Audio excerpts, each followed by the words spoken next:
Yan, warit niya, baka mabaksak. Dito naman.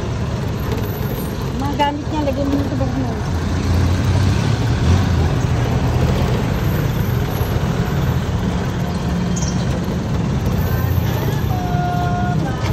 Sabi niya, ang dami daw mga bata. Bakit daw sa labas? Ganitong oras na daw. Hindi ko ma-explain.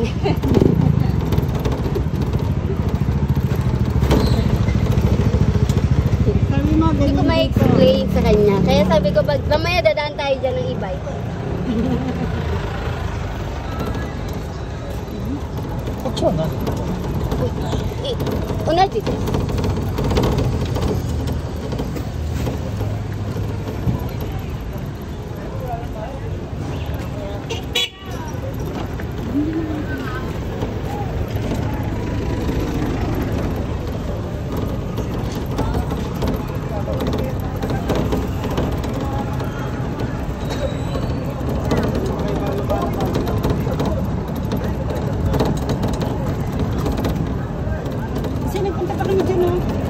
Nagpunta pa kayo dyan, oh? Oo. Ano na lang tuloy sa loob. Ay, kaya nagpunta kami dyan. Mas mura dyan. Oo, mas mura.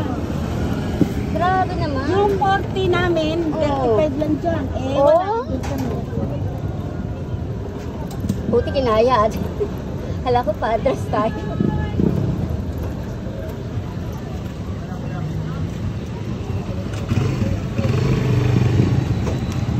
Aakit kami sa third floor, di kami natuloy sa third floor. Oh, bakit?